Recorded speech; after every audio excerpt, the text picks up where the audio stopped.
నమస్తే, welcome to Suman TV. నేను విష్ణు. ప్రస్తుతంతో పాటు సర్టిఫైడ్ ఫైనాన్షియల్ ప్లానర్ మాధవిరెడ్డి గారు ఉన్నారు. వారితో మాట్లాడదాం. నమస్తే మాధవిరెడ్డి గారు. నమస్తే అండి. మాధవిరెడ్డి గారు, ఈ మధ్యకాలంలో ఈ ఇన్ఫ్లుయెన్సర్స్ బాగా ఎక్కువైపోయారు సోషల్ మీడియాలో. అంటే ఈ ఇన్ఫ్లుయెన్సర్కి సంబంధించిన వీడియోస్ కానీ మనం చూస్తే లక్షల్లో అంటే లక్షల్లో వ్యూస్ ఉంటున్నాయి, ఫాలోవర్స్ కూడా అలానే ఉంటున్నారు. అయితే ఇక్కడ వచ్చిన సమస్య ఏంటంటే, ఇక్కడ అంటే ఆడియన్స్ అనేవాళ్ళు, ప్రేక్షకులు అనేవాళ్ళు ఎక్కడ కన్ఫ్యూజ్ అవుతున్నారు అంటే, ఇన్వెస్ట్మెంట్స్ విషయానికి వస్తే కొంతమంది ఏమో ట్రేడింగ్ బెస్ట్ అంటారు, కొంతమంది ఇన్ఫ్లుయెన్సర్స్ ఏమో ఇన్వెస్ట్మెంట్స్ అంటారు, ఇంకొంతమంది ఏమో ఇన్సూరెన్స్ విషయానికి వస్తే ఆన్లైన్లో తీసుకోవడం మంచిది అంటారు, ఇంకొంతమంది ఏమో ఆఫ్లైన్ త్రూ అడ్వైజర్ ద్వారా తీసుకోమంటారు. అదేవిధంగా ఇంకొంతమంది వచ్చేసి మ్యూచువల్ ఫండ్స్ విషయానికి వస్తే డైరెక్ట్ మంచిది అంటారు, ఇంకొంతమంది రెగ్యులర్ మంచిది అంటారు. అసలు ఇంతమంది ఇన్ని రకాలుగా చెప్తున్నప్పుడు ఒక కామన్ మ్యాన్ అనేవాడు అసలు దేన్ని తీసుకోవాలి? సో ఇలాంటి అన్ని రకాల కన్ఫ్యూజన్స్కి మరి మీ కామెంట్ ఏంటి? అసలు తాకట్టులో ఉన్న బంగారాన్ని విడిపించి ఆ రోజు ఆన్లైన్ రేటుకే మేము కొంటాం. Sharma gold company. సో ఇప్పుడు ఏంటంటే మనకి ఒక రకమైన కన్ఫ్యూజన్ స్టేట్ అనేది నడుస్తూ ఉందండి. అంటే ఎప్పుడైతే మన ఎకానమీ 5 ట్రిలియన్ వైపు వెళ్తుందో so many changes will happen. So ఈ టైంలో ఏంటంటే చాలా చాలా మనకి ఇన్ఫ్లుయెన్సెస్ జరుగుతూ ఉంటాయి. ఒకసారి మనకి ఈ ఫిన్టెక్ అనేది వచ్చింది, అంటే యాప్స్ అనేవి మనకి వచ్చేసాయి. సో అందుబాటులో, సో అంతా మొబైల్లోనే మనకి ట్రాన్సాక్షన్స్ అన్ని, అది ఒక రెవల్యూషనరీ. ఒకవైపు ఈ యూట్యూబ్, ఈ ఇన్ఫ్లుయెన్సర్స్ వీళ్ళది ఒక రెవల్యూషనరీ. ముందు ఇంత లేదండి, ఇంత అవేర్నెస్ లేదు. సో ఇప్పుడు అవేర్నెస్ ఎక్కువైపోయి ఇంకొంచెం కన్ఫ్యూజన్ అనేది క్రియేట్ అవుతుంది. అసలు ఎవరిని నమ్మాలి, ఎవరి మాట వినాలి? మీరు అన్నట్టుగా ఒక్కొక్కటి చెప్తున్నారు. ఒకరేమో ఫైనాన్షియల్ అడ్వైజర్ ఉండాలి, ఒకరు అవసరం లేదు, ఎందుకు మనమే ఓన్ గా చేసుకోవచ్చు, అసలు 1-2% మనకి చాలా మిగిలిపోతుంది, కోట్లలో మిగిలిపోతుంది. ఇట్లా ఇవన్నీ అసలు ఇంత కాంట్రడిక్టరీ. అంటే ఒక స్టేట్మెంట్ కి ఇంకొక స్టేట్మెంట్ ఎగ్జాక్ట్లీ ఆపోజిట్ అనేది మనకు వస్తుందండి. సో ఫైనల్లీ మెయిన్ చెప్పేది ఏంటంటే, అసలు ఇలాంటి టైంలోనే మీకు ఫైనాన్షియల్ ప్లానర్ కావాలండి. ఎందుకంటే ఇన్ని కన్ఫ్యూజన్స్ ఉన్నాయి.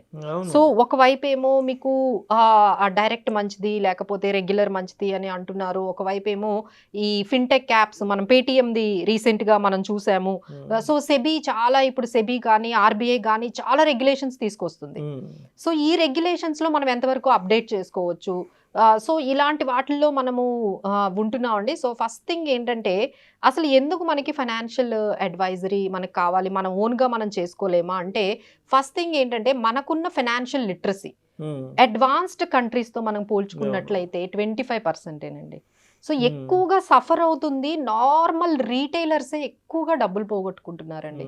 ఎందుకంటే మనకి చాలా సార్లు సెబీ చెప్తుంది, మనం కూడా చూస్తున్నాము, ఈ ట్రేడింగ్ స్కామ్స్ జరుగుతున్నాయి, చాలా మంది లక్షల్లో లాస్ అవుతున్నారు ఈ స్కామ్స్ వల్ల అంటున్నారు. తర్వాత సెబీ ఒక మనకి రిపోర్ట్ కూడా ఇచ్చింది. అవుట్ ఆఫ్ 10 ట్రేడర్స్లో మనం చూసుకున్నట్లయితే 9 traders, especially retailers, are into huge losses అనేది వాళ్ళు చెప్తూనే ఉన్నారండి. బట్ ఈ స్కామ్స్ జరుగుతూనే ఉన్నాయి, రీటైలర్స్ అందరూ కూడా లాస్ అవుతూనే ఉన్నారు. సో ఏం చేయాలి ఇలాంటి టైంలో అంటే, మనం చూడాల్సిందండి ఫస్ట్ ఆఫ్ ఆల్, ఇన్వెస్ట్మెంట్ అంటే ఓన్లీ రిటర్న్స్ చుట్టూ తిరగకూడదండి. Returns is not the only one criteria.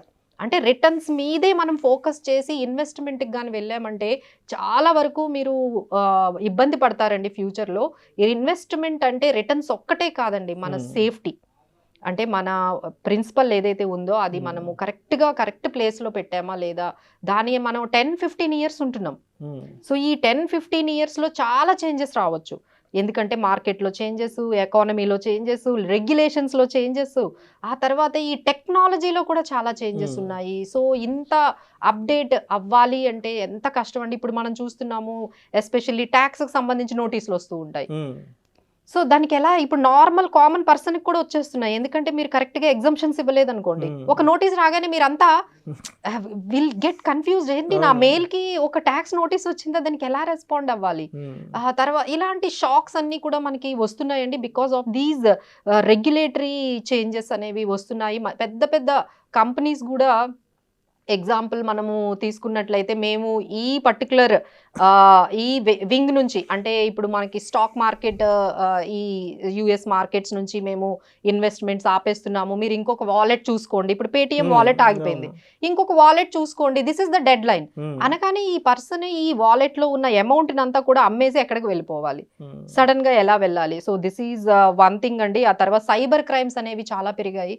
So how safe you are అనేది కూడా మనం అందరం కూడా ఆలోచించుకోవాలి. అసలు వీటన్నిటికీ పక్కన పెడితే మీకు టెక్నాలజీ తెలిసినంతగా మీ ఫ్యామిలీ వాళ్ళకి తెలుస్తుందా?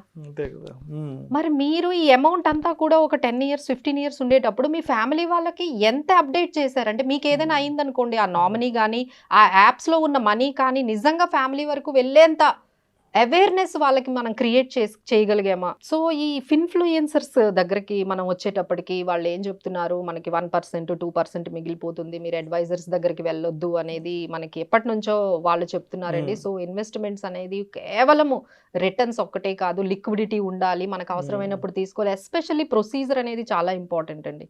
అంటే మీరు ఎలా పెడుతున్నారు, ఎక్కడ పెడుతున్నారు, దాన్ని అమౌంట్ అనేది తీసుకోవడానికి మనకి ఎంత అవకాశం ఉంది, ఎంత ఈజీగా ఉంది, ఎంత కన్వీనియంట్గా ఉంది, ఎంత ట్రస్ట్ వర్ది ఉంది, ఎంత ట్రాన్స్పరెంట్గా ఉంది అనేది కూడా చాలా ఇంపార్టెంట్ అండి. So this is not only about 1% 2% అనేది కాకుండా మనం బియాండ్ ఇన్వెస్ట్మెంట్స్ దగ్గర కంటే ఇప్పుడు మనకి ఎలా అయితే ఫ్యామిలీ డాక్టర్ ఉంటున్నారో ప్రతి ఒక్కరికి ఒక ఎక్స్పర్ట్ ఫైనాన్షియల్ ఎక్స్పర్ట్ అనేది వాళ్ళు మనం ఉండాలండి యాజ్ ఎ ఫైనాన్షియల్ అడ్వైజర్. ఎందుకంటే మన లైఫ్లో ఉండే చేంజెస్ కానీ బయట ఉన్న ఎకనామికల్ చేంజెస్ కానీ ఇవన్నీ మనకి ఏంటంటే ఇప్పుడు ఎగ్జాంపుల్ మనం చూసుకున్నాం అనుకోండి, ఇప్పుడు అన్ని స్టాక్ మార్కెట్స్ మన యుఎస్ మార్కెట్స్ కానీ జపాన్ మార్కెట్స్ కానీ మన మార్కెట్స్ కానీ ఆల్ టైమ్ హైలో ఉన్నాయి. బట్ మీరు వాటి ఎకానమీస్ చూస్తే అన్ని రెసిషన్ అంటున్నారు. అసలు రెసిషన్ లో ఉన్నప్పుడు మరి స్టాక్ మార్కెట్ హైలో అన్ని stock markets US markets Japan markets మీరు జర్మనీ అన్ని యూరోప్ మార్కెట్స్ ఎస్పెషల్లీ అన్ని స్టాక్ మార్కెట్స్ మరి హైలో ఉన్నాయి, వాటి ఎకానమీస్ చూస్తే ఇలా ఉన్నాయి. సో ఇంత కన్ఫ్యూజ్డ్ స్టేట్ ఆఫ్ వాల్టిలిటీ ఉండేటప్పుడు మనం ఎలా డెసిషన్స్ తీసుకోవాలి, తర్వాత ఈ యాప్స్ లో మనకు వచ్చే ఈ సెబీ రెగ్యులేషన్స్, ఇప్పుడు కేవైసీ రెగ్యులేషన్స్ చాలా స్ట్రిక్ట్ అవుతున్నాయి. సో ఇలాంటి టైంలో మనము ఏ యాప్స్ లో ఉండాలి, అసలు ఇవన్నీ కాకుండా బెటర్ ఏంటంటే వాల్టిలిటీ వచ్చినప్పుడు మనకి హోల్డ్ చేయగలిగేది ఫైనాన్షియల్ ఎక్స్పర్ట్ అండి.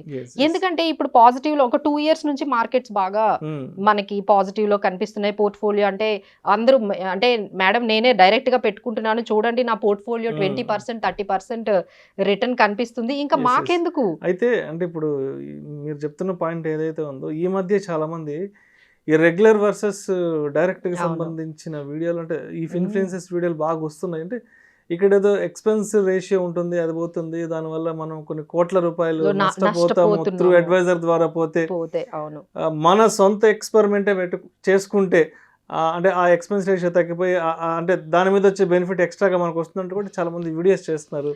ఈ అంటే ఎందుకంటారు ఈ అంటే రెగ్యులర్ వర్సెస్ డైరెక్ట్ ఇంత ఎక్కువ అవుతుంది అనేది? డెఫినెట్లీ అండి, మీరు రెగ్యులర్ గా అంటే మీరు డైరెక్ట్ గా చేసుకోవచ్చు, బట్ మీకు ఆ టెక్నాలజీ తెలియాలి, మీ ఇంట్లో వాళ్ళకి మీ ఫ్యామిలీకి కూడా అంత అప్డేట్ ఉండాలి, మీకు మార్కెట్ లో వచ్చే వాల్టిలిటీని తట్టుకునే అంత ఎక్స్పీరియన్స్ ఉండాలి, మీకు అంత ఎక్స్పర్ట్ నాలెడ్జ్ ఉండాలి, అంత టైం ఉండాలి. ఇవన్నీ ఉన్నాయనుకోండి డెఫినెట్లీ మీరు డైరెక్ట్ గా వెళ్ళొచ్చు. కానీ ఇలాంటి వాళ్ళు కేవలం 20% ఉన్నారు, మరి మిగతా 70% మిగతా 70% వాళ్ళందరికీ కూడా ఒక అడ్వైజర్ అనేది అవసరం అండి. ఒక ప్రొసీజర్ దగ్గర మీరు ఎక్కడైనా మీరు స్టక్ అయ్యారనుకోండి, ఎవరికి కాల్ చేస్తారు? ఒక కస్టమర్ కేర్కి కాల్ చేస్తారు.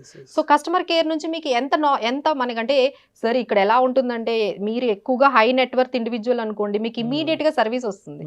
ఒక 10,000 15,000 పెట్టే ఇన్వెస్టర్ కి మీరు ఎంత సర్వీస్ ఎక్స్పెక్ట్ చేస్తారు wherever you are investing? So ఇదంతా ఏంటంటే డైరెక్ట్ అనేది సెల్ఫ్ సర్వీస్ అండి.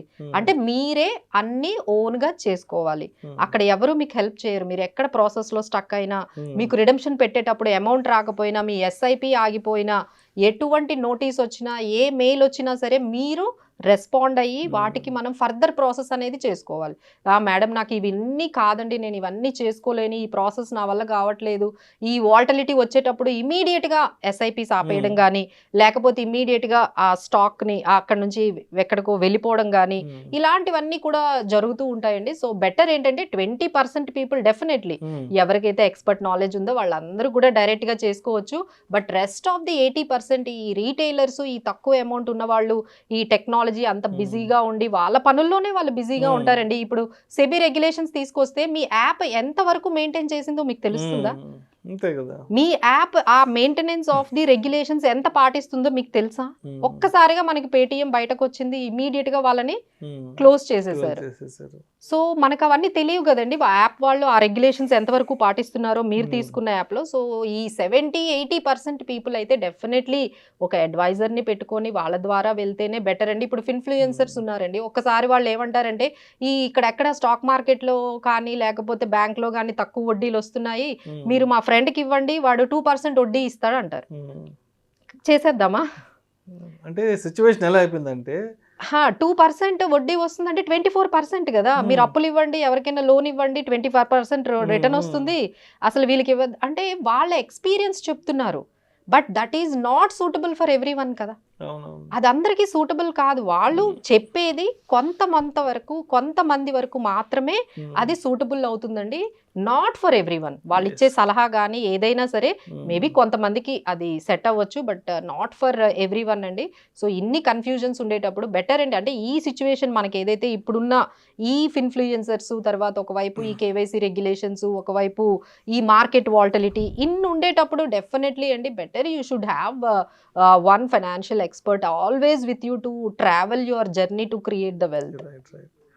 సో మొత్తానికి అంటే అన్ని సందర్భాలలో అవును, వంటింటి వైద్యం ఏదో సొంత వైద్యం పనికిరాదు అంటారు కాబట్టి, అవును. సో ఎస్పెషల్లీ ఈ ఫైనాన్షియల్ సెక్టర్లో మనకి సంబంధించిన ఇన్వెస్ట్మెంట్స్ ట్రేడింగ్ ఏదైనా సరే ఒక ప్రాపర్ అడ్వైజర్ సలహా ద్వారా వెళ్ళడం మంచిదంటారు. అవునండి, డెఫినెట్లీ అండి. ఎందుకంటే చాలా మంది మనం చూస్తాం ఇన్వెస్ట్మెంట్ కోసం అని ఎంటర్ అవుతారు, ట్రేడింగ్ వైపు వెళ్ళిపోతారు. ట్రేడింగ్ అనుకుంటూ వెళ్తారు, అక్కడ స్టక్ అయిపోయి ఇన్వెస్ట్మెంట్ అది కన్వర్ట్ అయిపోతూ ఉంటుంది. So these are all things that we are seeing అండి. ఎంతో మందిని చూస్తున్నాము. ఇప్పుడు ఇవన్నీ చూసిన తర్వాత వెంటనే మా క్లయింట్స్ మాకు కాల్ చేస్తారు. ఏ ఇన్సిడెంట్ జరిగినా, మేడం ఇది నిజమేనా, ఇది కరెక్టేనా, మీరేమంటారు అనగానే వీఆర్ దేర్ కదా, we are there to give the clarity. So మనకి ఎన్నైనా కన్ఫ్యూజన్స్ రావచ్చండి. ఒక ఫైనాన్షియల్ ఎక్స్పర్ట్ మీతో పాటు ట్రావెల్ చేసే వాళ్ళు ఉంటే వాళ్ళకి ఇమీడియట్గా కాల్ చేసి ఐదర్ మార్కెట్ గురించి కానీ లేకపోతే రెగ్యులేషన్స్ గురించి కానీ ఈ ఇన్ఫ్లుయెన్సర్స్ వ్యూస్ గురించి కానీ మీరు ఒక్కసారి చెక్ చేసుకుంటే బెటర్గా ఉంటుందండి. Thank you so much Madhu Reddy గారు. Thank you.